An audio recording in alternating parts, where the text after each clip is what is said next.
ይገባል። ወንድሞች ሆይ የእምነታችሁ መፈተን ትዕግስትን እንዲያደርግላችሁ አውቃችሁ ልዩ ልዩ ፈተና ሲደርስባችሁ እንደ ሙሉ ደስታ ቁጠሩት። ትዕግስትም ምንም የሚጎላችሁ ሳይኖር ፍጹማንና ሙሉአን ትሆኑ ዘንድ ስራውን ይፈጽም። እግዚአብሔር ከሚሰራበት አንደኛው ፈተና ሰዎች ፈተና ሲበዛባቸው እንዳለመታደል ሆኖ የእግዚአብሔርን አብሮነት ይጠረጥራሉ። ምንድነው እየሆነ እያሉ ይጠይቃሉ። ስንጸልይ ስናመልክ በቤተ ክርስቲያን ውስጥ ስንሰበሰብ ደስ የሚሉ ነገሮች ሲሆኑ የእግዚአብሔርን አብሮነት አንጠረጥርም፣ ጥያቄ ውስጥ አናስገባው። ሰዎችም ደግሞ እግዚአብሔር ከኛ ጋር ለመሆኑ አይጠይቁንም። በፈተና ውስጥ ስንሆንስ ነገሮች ከምንፈልገው በተቃራኒ ሲጓዙስ፣ ጸሎታችን ሲዘገይስ፣ አገልግሎታችን ሲደክምስ፣ ሰው ፊቱን ሲነሳስ እግዚአብሔር የት ነው ያለው? እምነታችን ሲወርድ እግዚአብሔር የት ነው ያለው?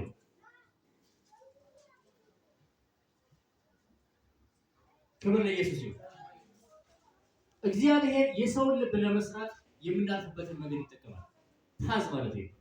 እግዚአብሔር በምናልፍበት መንገድ ውስጥ የራሱን ሐሳብ ይገልጣል። ክብር ለጌታ ይሁን።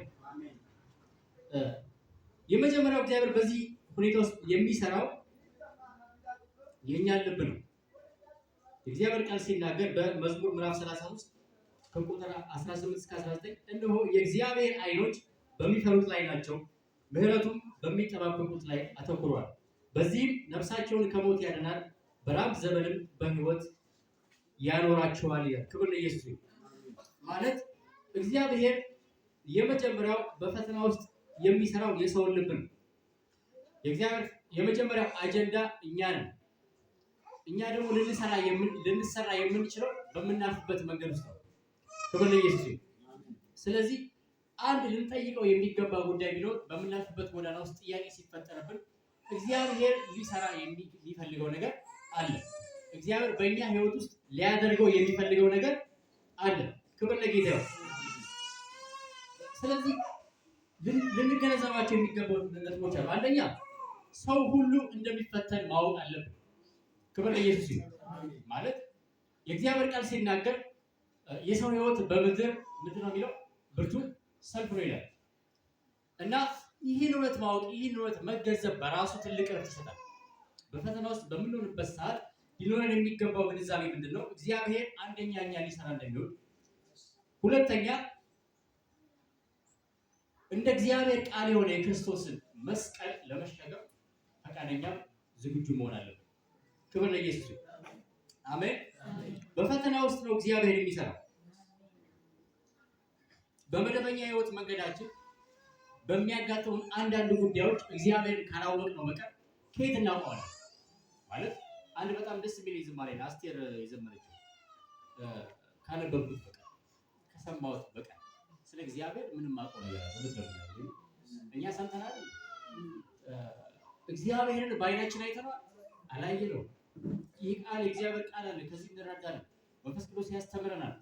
ከዛ ውጭ ግን እግዚአብሔር የሚያስተምረን በፓዝ ነው፣ በመንገድ ነው። ስለዚህ ያ መንገድ ሲፈትነን ይልቁንም እግዚአብሔር ከኛ ጋር እንደሆነ ልናስተውል ይገባል። ክብር ለኢየሱስ ይሁን። እስቲ እግዚአብሔር ከኔ ጋር ነው ብሎ እግዚአብሔር በሸለቆ ውስጥም ከኔ ጋር ነው ብሎ እግዚአብሔር በከፍታ ውስጥም ከኔ ጋር ነው ብሎ አሜን። ክብር ለኢየሱስ ይሁን። ታዲያ እግዚአብሔር ምን እየሰራ ነው? ማለት የምናውቀው ቸር የሆነ እግዚአብሔር፣ ሩህሩህ የሆነ እግዚአብሔር ምን እየሰራ ነው? ኢትዮጵያ እንደዚህ ስትታመስ ምን እየሰራ ነው? ኢኮኖሚውም ደግሞ ያሳስበናል። እንደ ኢትዮጵያ ምንድነው እየሆነ ያለው? እግዚአብሔር ዝም ብሎ እያየ ነው? እግዚአብሔር በሰው ህይወት ውስጥ እንዲህ የሆነ ቼዝ፣ አሁን ለምሳሌ ቼዝ ዳማስ ትጫወት ታውቃላችሁ? እንዲህ ሞት ታረጋላችሁ፣ ቆርኪ ወደዚህ ወደዛ ማለት እግዚአብሔር እንደዛ እያደረገ ነው። በእኛ ህይወት ምን እየሰራ ነው ብላችሁ ጠይቃችሁ ታውቃላችሁ? እግዚአብሔር በስራ ላይ ነው። ሁሉ ለጌታ ነው። እግዚአብሔር መጀመሪያ የሚሰራው ስራ ምንድነው? ማየት፣ ማስተዋል። የእግዚአብሔር ስም ብሩክ። የእግዚአብሔር ቃል ሲናገር ሞት ሲኦልና የሙታን ዓለም በእግዚአብሔር ፊት ምን ናቸው ይላል? የተገለጡ ናቸው። የሰው ልብ ደግሞ ምን ያክል በእግዚአብሔር ፊት ግልጥ ነው። ክብር ለጌታ። እግዚአብሔር ዳኛ ነው፣ ፈራጅም ነው። ለምሳሌ ዳኛ ፍርድ ቤት ውስጥ ከመፍረዱ በፊት ምን እንደሚያደርገው ይሰማል፣ ያያል፣ ግራ ቀኝ ያያል። የተባለውን ማለት ስለ ሕግ ተምሯል ብለን እናስባለን። ከዛ አንጻር ምን ያደርጋል? ዲሳይድ ያደርጋል። እግዚአብሔር አይኑ እንዳየ ምን አይልም፣ እንደሰማስ ምን ያደርጋል? ግን ያያል፣ ያስተውላል። ኢየሱስ ጌታ። ስለዚህ እግዚአብሔር ምንድነው እያደረገው በሕይወቴ ብላችሁ የምጠይቁ ሰዎች እግዚአብሔር እያያችሁ። ኢየሱስ ጌታ። እግዚአብሔር የሚሆነውን ነገር ሁሉ ያውቃል፣ ያስተውላል፣ ደግሞ ይፈርዳል። ክብር ለኢየሱስ ይሁን። እግዚአብሔር ከኛ ጋር ነው ስላችሁ እያየን ነው፣ እያስተዋልን ነው ማለት ነው። ክብር ለጌታ።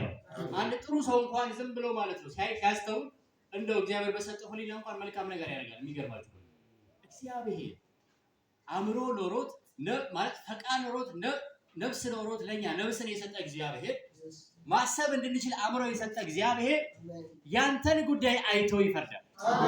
ኢየሱስ ጌታ። በዚህ ቃል ተጽናኑ። ክብር ለመንፈስ ቅዱስ ይሁን። ሁለተኛው እግዚአብሔር ያያል አልኳችሁ አይደል? ቀጣይ እግዚአብሔር ምን ያደርጋል? እግዚአብሔር ይሰራል። እኛን ይሰራል እግዚአብሔር። አሜን። ክብር ለኢየሱስ ይሁን። የእግዚአብሔር ቃል በያዕቆብ ምዕራፍ 1 ቁጥር 12 ላይ እንደዚህ ይላል፣ በፈተና የሚጸና ሰው የተባረከ ነው፣ ምክንያቱም ፈተናን ሲቋቋም እግዚአብሔር ለሚወዱት የሚሰጠውን ተስፋ የሕይወትን አክሊል ያገኛል ይላል። ክብር ለጌታ። እግዚአብሔር ሳይ ለፍርድ ያያል። እግዚአብሔር ሳይ በእውነት እርሱን የሚፈልጉት እንዳሉ ለማጤንም ያያል። ክብር ለጌታ። መዝሙር 53 ላይ አንድ ቃል ሳይ በጣም ገረመኝ። እግዚአብሔር ከሰማይ ወርታች አየ ይላል፣ አስተዋለ። በእውነት እርሱን የሚፈልጉት ይኖሩ እንደሆነ ማለት ነው። ሊትራሊ አንብባችሁት ከሆነ እግዚአብሔር ከላይ ወደታች ሲያይ፣ እኛን ሲያይ፣ በፊቱ የተገለጠን ሆነን በእርሱ ፊት ስንታይ እግዚአብሔር ልባችን ያያል። በምናልፍበት ውስጥ ጎዳና ውስጥ ምን አይነት ልብ ይዘን ነው እየተመላለስን ያለው? ምን እያሰብን ነው? ጸሎታችን ምን አይነት እንትን አለው? ሞቲቭ አለው? ኢየሱስ ጌታ።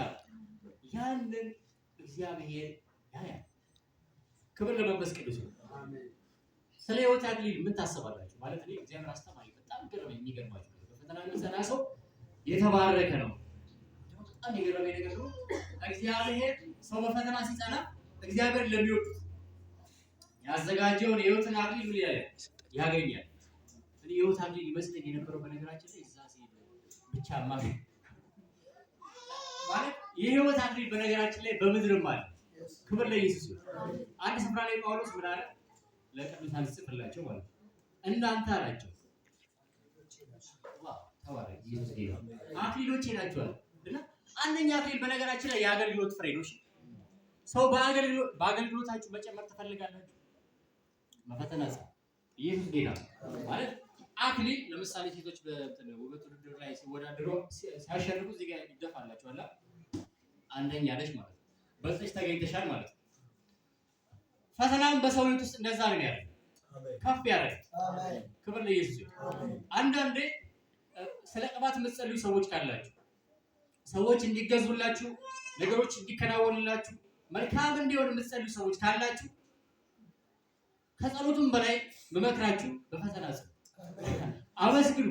ክብር ለኢየሱስ ይሁን። እሱ በጣም ይጨምራል። በነገራችን የአገልግሎት ፍሬ እንዲሰፋ ትፈልጋለህ? በነገር ሁሉ እንዲከናወንልህ ትፈልጋለህ?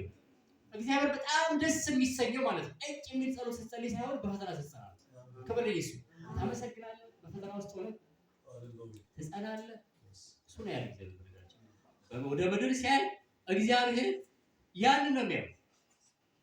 አንዳንዴ እንደውም ኃጢአተኞችን እየነቀሰ የሚቆጣጠር አምላክ ብቻም አይደለም እግዚአብሔር። አይኖቹ በእኛ ላይ ናቸው። ቅዱሳኑ እንሰማዋለን፣ እንፈራዋለን የምንል እኛ በምን አይነት ጎዳና ውስጥ እንደምናልፍ በምናልፍበት ውስጥ ፓር ውስጥ ደግሞ ምን አይነት ልብ እንደሚኖረን እግዚአብሔር ያያል። እግዚአብሔር ምንድነው በጣም ባተሌ ያደረገው ቢዚ ያደረገው ብለን ካሰብን የቅዱሳን ልብ መስራት ነው። ክብር ለኢየሱስ ይሁን። የሕይወትን አክሊል ለማግኘት የሚፈልግ በፈተና ይጽናል። ኢየሱስ ጌታ። ማለት ብዙ ሰው የተለያየ ፈተና ይኖረዋል። እግዚአብሔር ሁላችንንም በኩል አይፈትንም። እግዚአብሔር ቃል ሲናገር እግዚአብሔር ማንንም አንደኛ በክፉ አይፈትንም፣ ሁለተኛ ደግሞ እግዚአብሔር ማንንም ከሚችለው በላይ አይፈትንም። ኢየሱስ ጌታ። ለምሳሌ ታዳጊዎች የሚፈተኑበት የራሳቸው በልካቸው የሆነ ፈተና አለ። ባለትዳር የሚፈተንበት በልኩ የራሱ የሆነ ፈተና አለ። ወጣት የሚፈተንበት በልኩ የራሱ የሆነ ፈተና አለ። ሁሉም ግን ወደ እግዚአብሔር ይጮሃል። የኔ ፈተና ምናምን ብሎ የሚኮፈስ ሰው አለ? የለም። እውነቴን ነው የምላችሁ። እግዚአብሔር ማንንም በክፉ አይፈትንም፣ ከሚችለው በላይ አይፈትንም። ብቻ የሆነ ሰው በፈተና ኢየሱስ ጌታ። ያ ክብር ይጨምራል። ክብር ለኢየሱስ። ሌላ የህይወት አክሊል የመንፈስ ፍሬ ነው። ክብር ለጌታ። እዚህ ቆሮንቶስ ምዕራፍ ሁለተኛ ቆሮንቶስ ምዕራፍ 3 ቁጥር 18 የሚያወጣው ሁለተኛ ቆሮንቶስ ምዕራፍ 3 ቁጥር 18 ቁጥር 18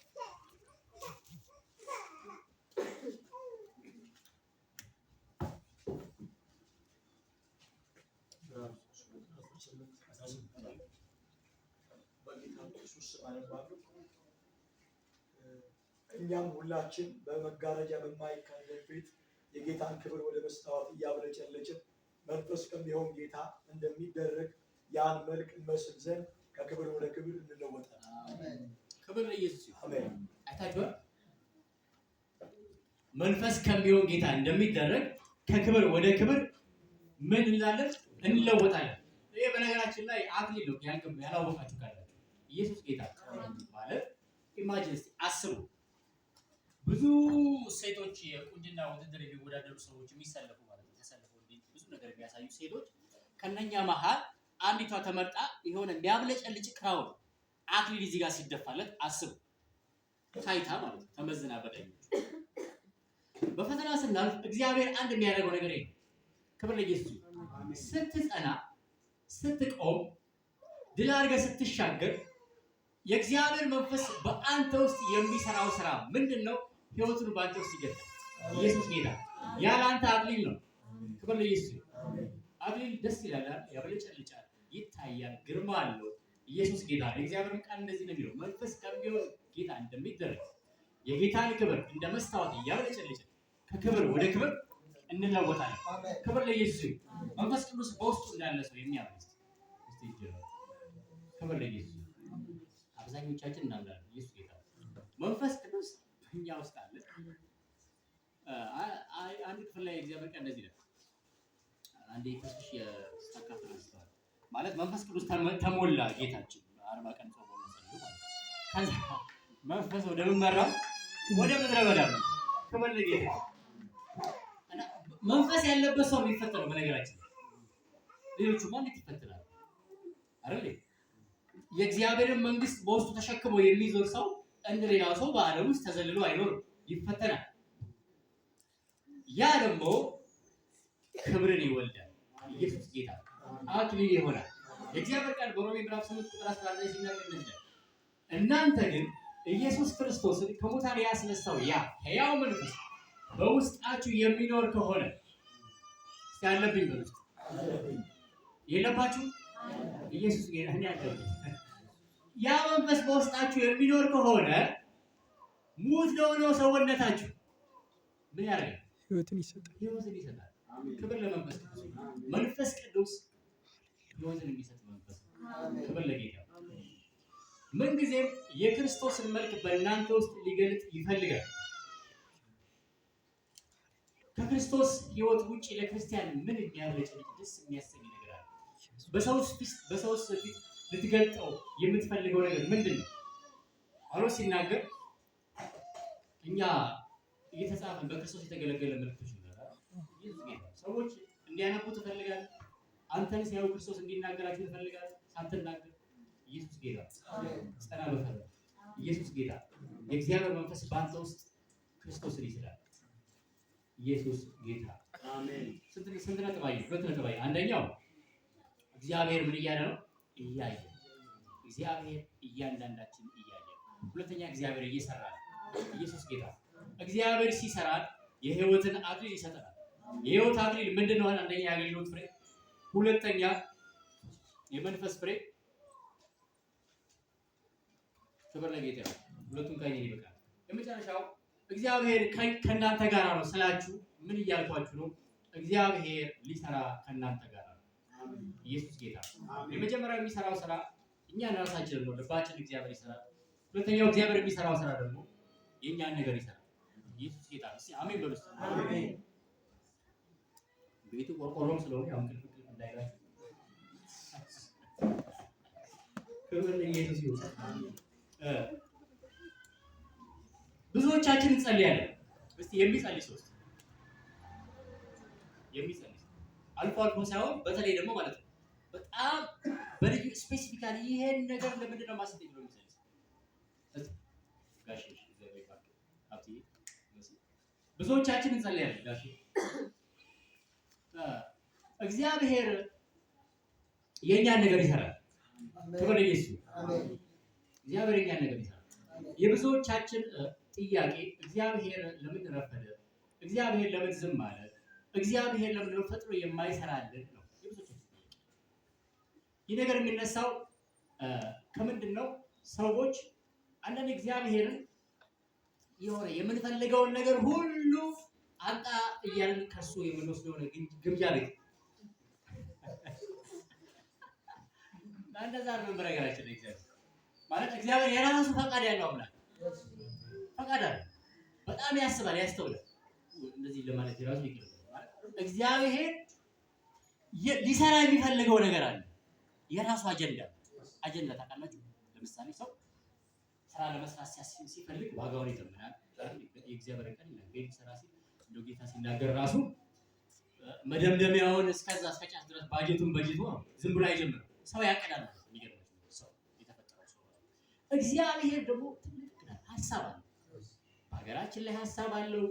በግል ህይወታችን ሀሳብ አለው። እግዚአብሔር ከምንም በላይ ሊፈጽም ሊያደርግ የሚፈልገው ያን ነው። ስለዚህ የምንጠይቀው ጥያቄ ከዛ አንፃር ነው መቃኘት ያለበት።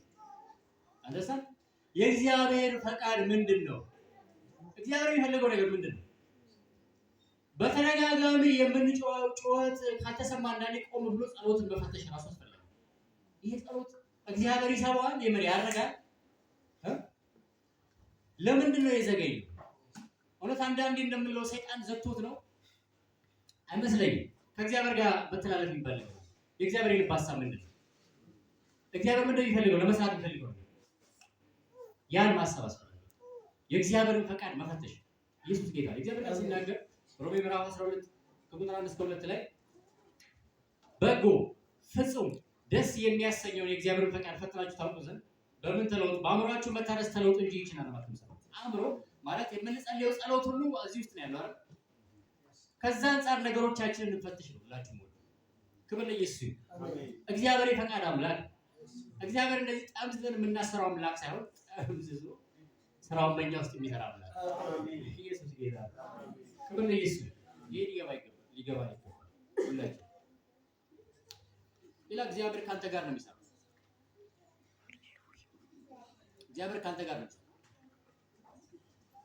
እግዚአብሔር ብቻውን አይሰራም። ሰራተኛ አምላክ። እኛ በዚህ ምድር ኤጀንቶች ነን፣ የእግዚአብሔር አምባሳደሮች ነን። ሲሰራ በእኛ ውስጥ አልፎ ነው የሚሰራው። ለዚህ ነው ቅድም እግዚአብሔር ከመስራቱ በፊት የእኛን ልብ መስራት ይፈልጋል የሚለው ነገር ያነሳው እና ከኛ የሚጠበቅስ ነገር አለ ወይ ብሎ መጠየቅ ነው። ክብር ለኢየሱስ ይሁን። እግዚአብሔር ቃል በኤርሚያስ ምዕራፍ 29 ቁጥር 11 ላይ እንደዚህ ይላል። የምታውቁት ቃል ለእናንተ ያለኝን ሐሳብ እቅድ እኔ ያውቃለሁ፣ ፍጻሜው ያማረ የሰላም ሐሳብ እንጂ የክፉ አይደለም። ክብር ለኢየሱስ ይሁን። እግዚአብሔር በህይወትህ ውስጥ በህይወትሽ ውስጥ ምንድነው የሚያቅደው? ምንድነው የሚያስበው? ያንስ ነገር ለማወቅ ስንቶቻችን ግድ ብሎን በእግዚአብሔር ፊት የእግዚአብሔርን ፈቃድ እንጠይቃለን? ክብር ለኢየሱስ ይሁን። ያን ስታውቅ ክርስትና ቀላል ነው። ክብር ለኢየሱስ ይሁን። ሌላው እግዚአብሔር በጊዜው ይሰራል። ብዙ ምጽፉት ነገር አበዛውባችሁ መሰለኝ። እግዚአብሔር 3 ነጥብ አንስቻለሁ። አንደኛ እግዚአብሔር ያያል፣ እያየ ነው። ሁለተኛ እግዚአብሔር እኛ ያለብ ይሰራል። ሶስተኛ እግዚአብሔር ከኛ ጋር ይሰራል። እንዴት ነው የሚሰራውን ነገር ነው እያነሳን። እግዚአብሔር በጊዜው ይሰራል። አሜን። ክብር ለኢየሱስ። እንደው ሰማይ ስለኛ የያዘው አጀንዳ ዝም ብሎ እንደዚህ ዱብ አይልም። በነገራችን አይወድቅም። ታሚ ይሁን ምንድነው የሚሆነው? አስማት ነው ዱብ አይልም። በነገራችን ማለት ለምሳሌ እግዚአብሔር ቃል ሲናገር ፈቃደ በሰማይ እንደሆነች እንዲሁም በምድር ይሁን ብለን እንጸልያለን። የምናመልከው አምላክ በእኛም ውስጥ ከእኛም ውጭ ያለ አምላክ የምናውቀው ነገር ግን ደግሞ ብዙም አናውቀው ኢየሱስ ጌታ ነው። አንድ ፈረንጅ ሲያወራ እንግሊዝኛ ሜቢ ብሎ ማለት እግዚአብሔርን ፈጽመን ጨርሰን አናውቅም።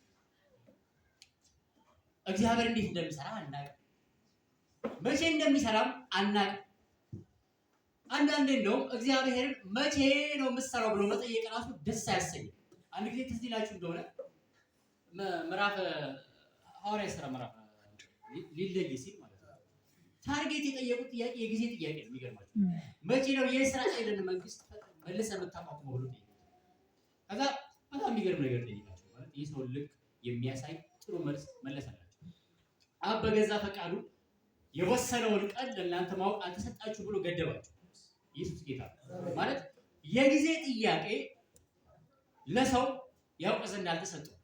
ኢየሱስ ጌታ የምናመልከው አምላክ ኢየሱስ የገለጠልን አምላክ ስለሱ ነው የምናወራው አይደል? የአሕዛብ አማልክትን አይደለም። እግዚአብሔር እያስደነቀ ሰስፔንስ ታውቃላችሁ የፊልም ራሱ ነው እንደዛ የሚሰራ አምነነው እንድንከተለው እንጂ አውቀነው እንድንከተለው አይደለም። ይሄ አሰራር ትንሽ ሊከብዳችሁ ይችላል፣ ግን አሰራር እግዚአብሔር በራሱ ጊዜ ነገርን ውብ አድርጎ የሚሰራ አምላክ። ክብር ለጌታ። ይሄ እግዚአብሔር ፕሪንሲፕል የምትጠብቁ ሰዎች ካላችሁ ከእግዚአብሔር ብዙ ጥያቄ ያላችሁ ሰዎች ካላችሁ ከእግዚአብሔር ጊዜ በራሱ በዳር ያስቀምጥ የሚሰራ አታፈጡትም፣ አታዘገዩትም። ኢየሱስ ጌታ። እስቲ አሜን በሉ። ክብር ለጌታ። ኢየሱስ ጌታ። ነገርን ሁሉ በጊዜው ውብ አድርጎ የሚሰራ አምላክ የእኛ አምላክ ኢየሱስ ጌታ። ክብር ለመንፈስ ቅዱስ።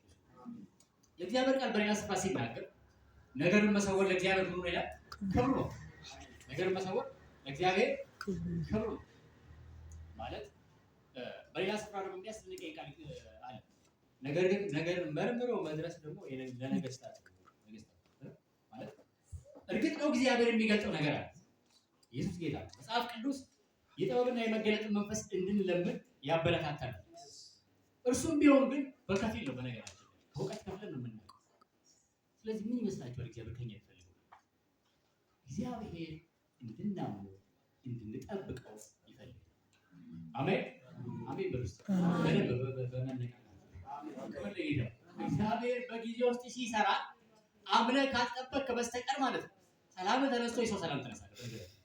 ጌታ ነው። ስለዚህ እግዚአብሔርን በእምነት ጠብቀው። ለዚህ የእግዚአብሔር ቃል በተስፋ ጽኑ፣ በተስፋ ደስ ይበላችሁ፣ በጸሎት ጽኑ የሚል ክብር ለኢየሱስ ማለት የክርስትና ሰፊው ህይወት ማለት ነው በፍቅር ውስጥ የተሞላ ህይወት እያገኘ ደስ እያለ እየዘለልክ እያመለክ የምትኖርበት ብቻ ሳይሆን ነው ወደዋለሁ ብለህ የምትከተልበት። ኢየሱስ ጌታ ነው። አሜን። ክብር ለኢየሱስ ማለት ሶስት ነገሮች አሉ በሰው ውስጥ እምነት፣ ተስፋ፣ ፍቅር። በጣም መሰረታዊ የሆኑ ጉዳዮች ናቸው። ሰው ከእምነት የተነሳ ይሰራል። ሰው ከፍቅር የተነሳ ምን ይላል? ይደክማል። ሰው ከተስፋ የተነሳ ደግሞ ምን ይላል? ይጸናል። እግዚአብሔር በሶስቱ ነው እኛ ውስጥ የሚሰራው። ይሁን የመሬት እኮ ነው። እግዚአብሔርን ቅድም ብያቸው አይተነው አናውቅም አይደል? እግዚአብሔርን ያወቅነው ምንድነው? አንድ በተጻፈልን፣ ሁለት በተገለጠልን። በምን ተገለጠልን? ባመንበት ልክ። እግዚአብሔር እኮ መገለጥ ነው ወገኖች፣ መገለጥ እኮ የመሬት ነው። እና የዘገየባችሁ ነገር እግዚአብሔርን ለማወቅ የሚያደርሳችሁ መንገድ ነው። አንዳንድ ነገሮች ቶሎ ቶሎ ድብ ድብ ይሉ። በነገራችን ላይ አጸልዩ ነው ያ ብዙዎቻችን አንጸልዩ። የምሬን ነው። ቸርች አትምጣ። በዚህ መንገድ ነው የሚሰራው። ስለዚህ እግዚአብሔር በጊዜው እንደሚሰራ አምነን በእምነት እንስራ። ክብር ለመንፈስ ቅዱስ። ስለዚህ የተሰወረባችሁ ነገር ያልገባችሁ ነገር ካለ እግዚአብሔርን በጸሎት ጠብቁት፣ በተስፋ ጽኑ። ክብር ለመንፈስ ቅዱስ። ሃሌሉያ። የተሰወረ ነገር ሁሉ እግዚአብሔር ይገልጣል። በጊዜው ይገልጣል። በጊዜው ውብ ያደርጋል። ኢየሱስ ጌታ። ክብር ለመንፈስ ቅዱስ። እንጸልያለን።